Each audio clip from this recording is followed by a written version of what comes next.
અમદાવાદ ન્યાયદ્રષ્ટિ સમાચારમાં આપનું સ્વાગત છે। જોઈ લો, આ છે પ્રજ્ઞેશ બારહટ, એક એવો વ્યક્તિ જેના પર વિદ્યાર્થીઓના ભવિષ્ય સાથે રમત રમવાનો ગંભીર આરોપ છે। ગુજરાત કોલેજમાં પીટી ટીચર તરીકે નોકરી કરતા પ્રજ્ઞેશ બારહટે વિદ્યાર્થીઓને એરફોર્સમાં નોકરી અપાવવાની અને ક્રિકેટમાં સિલેક્શન કરાવવાની લાલચ આપી પૈસા પડાવ્યા હોવાનો આરોપ છે। કોઈ વિદ્યાર્થી પાસેથી 50,000 તો અલગ અલગ વિદ્યાર્થીઓ પાસેથી કુલ 4.5 લાખ રૂપિયા પડાવ્યા હોવાની માહિતી સામે આવી છે। પૈસા મળ્યા બાદ આરોપી ફરાર થઈ ગયો અને પોલીસથી બચવા માટે એક બે નહીં પરંતુ અલગ અલગ 10 સિમ કાર્ડ બદલ્યા હોવાની પણ માહિતી છે। સવાલ એ છે કે વિદ્યાર્થીઓના ભવિષ્ય સાથે આટલી મોટી રમત કેમ રમાઈ? ચોંકાવનારી વાત એ છે કે આરોપીએ નેટ અને સેટ બંને પરીક્ષાઓ પાસ કરી છે અને સ્પોર્ટ્સ વિષયમાં પીએચડી પણ કરી છે।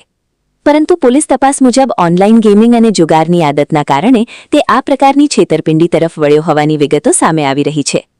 મળતી માહિતી પ્રમાણે વર્ષ 2024થી આ જ પ્રકારની મોડસ ઓપરેન્ડીથી લોકોને નિશાન બનાવવામાં આવતા હતા। રાજકોટ, ગાંધીનગર અને કચ્છમાં પણ આવી જ રીતે છેતરપિંડી કરાઈ હોવાના આક્ષેપો સામે આવ્યા છે। એટલે વિદ્યાર્થીઓ અને વાલીઓ માટે આ એક મોટો સાવચેતીનો સંદેશ છે। નોકરી અપાવવાના નામે કોઈ વ્યક્તિ પૈસા માંગે, સિલેક્શનની ગેરંટી આપે અથવા સરકારી નોકરીનો શોર્ટકટ બતાવે તો સાવધાન થઈ જજો, કારણ કે નોકરીનું સપનું બતાવીને તમારી મહેનતની કમાણી હડપ કરનારાઓથી બચવું એટલું જ જરૂરી છે જેટલું નોકરી મેળવવા માટે મહેનત કરવી। આરોપી સામેના આક્ષેપોની પોલીસ તપાસ ચાલી રહી છે અને તપાસ બાદ સમગ્ર મામલાની વધુ હકીકતો સામે આવશે। રિપોર્ટર શરીફ ખાનચી, અમદાવાદ। એમાં છે એલએસબ્રિજ પોલીસ સ્ટેશનની અંદર 316(2) મુજબનો એક ગુનો દાખલ થયેલો હતો। ફરિયાદી છે પ્રતીક રાજમાને ત્રિયોગી મિશ્રા, જે વિદ્યાર્થી છે। જે આરોપી છે પ્રજ્ઞેશ અનુભવ બારહટ કરીને છે, એ પોતે પીએચડી થયેલા હતા ફિઝિકલમાં અને જે ગુજરાત કોલેજ છે એમાં એ પીટીએ ઇન્સ્ટ્રક્ટર તરીકે ફરજ બજાવતા હતા।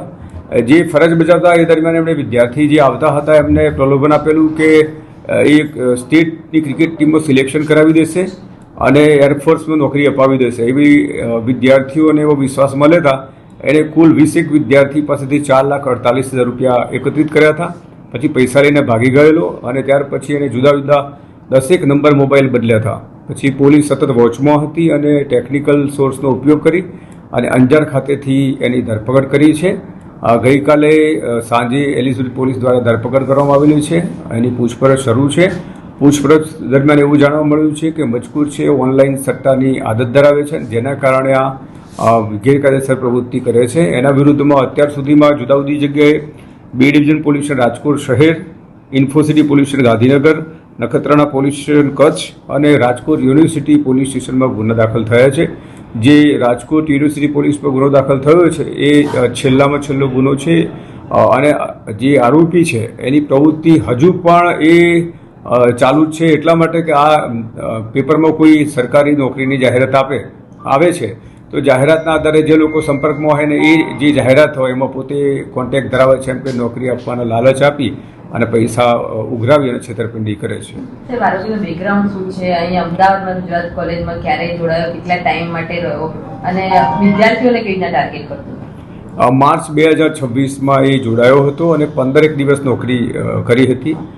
સામાન્ય રીતે ઇન્સ્ટ્રક્ટર તરીકે પીએચડી થયેલો હોય એટલે વિદ્યાર્થી સાથે વાતચીત કરે એટલે એને કોન્ટેક્ટ પોતે બોલીને પ્રલોભન આપી અને કોન્ટેક્ટમાં લઈ લેતો અને વિશ્વાસ કેળવી લેતો કે હું તમને નોકરી અપાવી દઈશ, એટલે વિદ્યાર્થી વિશ્વાસમાં આવી જતા અને વિદ્યાર્થીઓ એના કારણે છેતરાયા છે।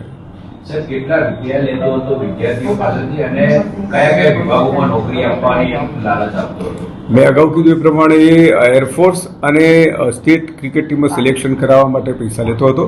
એરફોર્સમાં સિલેક્શન કરવા માટે 40,000 થી 50,000 રૂપિયા લેતા હતા અને જે સ્ટેટની ક્રિકેટ ટીમ છે એમાં સિલેક્ટ કરવા માટે 15,000 રૂપિયા દરેક વ્યક્તિ પાસેથી લેતા હતા। ટોટલ આંકડો ક્યાં સુધી પહોંચ્યો કહેવાય? કારણ કે પોતે રીઢો ગુનેગાર છે, અગાઉ પણ 3 ફરિયાદો દાખલ થયેલી છે, ગઈકાલે વધુ એક ફરિયાદ દાખલ થઈ છે।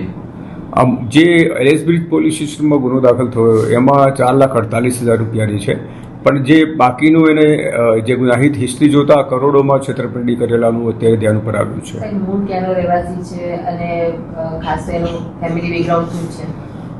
ફેમિલી બેકગ્રાઉન્ડમાં પોતે ડાયવોર્સી છે અને એ પોતે અંજાર કચ્છ ખાતે રહે છે।